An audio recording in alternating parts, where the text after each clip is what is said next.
Rolling, and action.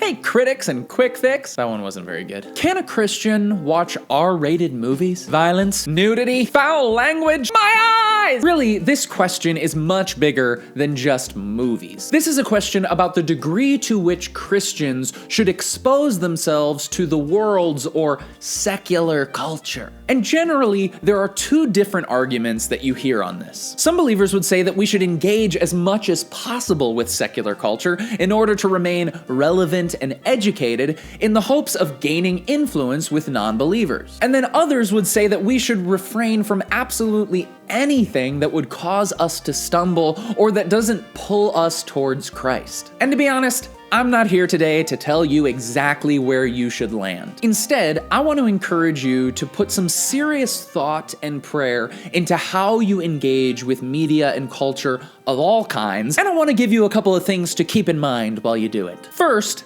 let's state the obvious. The Bible doesn't give us an exact rule on watching movies, because movies didn't exist. But it does give us instructions on how we should engage with culture. First, in Matthew chapter 5, Jesus uses a very violent image in saying that if your eye causes you to sin, then you should gouge it out. And really, Jesus is talking about more than just adultery here. Jesus is making a point that what we see and what we choose to look at matters. What we allow into our retinas will inevitably affect our soul. However, it is also important to note that what we see or what we engage with will affect different people in different ways. For the Christian, engaging in secular media is a matter of discernment. And in matters of discernment, we have to listen to the Spirit, which will often convict us through a violation of our conscience. And what violates your conscience, what might be really difficult for you to watch because of how you were brought up, or your family, or just the way that God wired you, that thing might not be as difficult or troubling for someone else to watch. For me,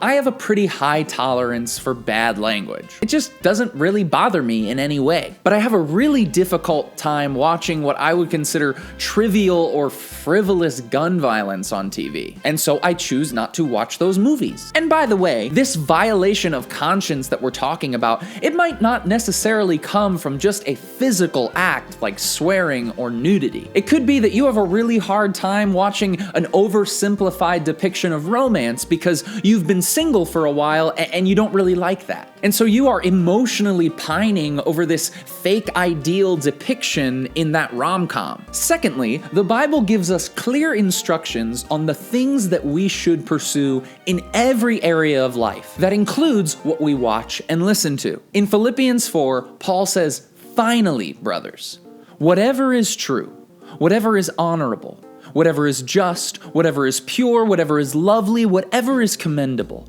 if there is any excellence, if there is anything worthy of praise, think about these things." Now, on the surface, this would look like a clear argument for staying away from any violent or sexually explicit movie. However, I think that something that we as believers would really benefit from in our engagement with culture is learning to see the forest through the trees. Here's what I mean by that. A lot of Christians out there would tell you that they would never watch or read anything with sex, nudity, violence, war, sorcery, or demonic possession. And that is totally fine, by the way, if that's a decision you've made. However, I would caution you to not read the Bible then, because all those things, they're in it. The reason that we put up with sex or violence in Scripture is because we know that it is pointing towards a larger truth. There is a redemptive theme. We see the forest through the trees. When we watch a movie, rather than completely panning it just because a character is doing drugs, why not begin to ask ourselves, what is the larger point that this creator is trying to make? Look for biblical themes such as sacrifice, mercy, grace, justice, and love. Look for whatever is true, whatever is honorable. Think about those things. In a way, we can actually learn a lot about the themes of the Bible through a well-told secular story. Not because that secular story is 100% true, but because we can watch it through the lens of Christ, seeing how he is the completion of that imperfect love or mercy or forgiveness that was depicted on the screen. Obviously, as an artist, this is something I have been thinking and praying and studying about for years. And the approach that I have landed on and been applying has been one of intentionality and grace. For the reasons I just mentioned, we must be intentional with how we engage in media of all forms. Just because something has a Christian label on it doesn't necessarily mean it is honoring God. Take my YouTube channel, for instance. Blasphemous! We owe it to ourselves and to the part we have to play in God's kingdom to exercise discernment in every movie, every album, every TV show that we engage with. And honestly, this is something that I could do a lot better at in my own life, so you can pray for me. But the second component to this approach, and I think this is just as important, is grace. Grace for yourself and grace for others. If you go and watch a movie and it makes you sick to your stomach with ungodliness, you are not going to hell for that. Make a note of it and try to be more intentional next time. And please, for everyone's sake, stop judging and condemning others for what they choose to engage with. Again, what violates your conscience in the spirit might not violate theirs. And honestly, unless you have a relationship with that person where you have earned the platform to call them out for being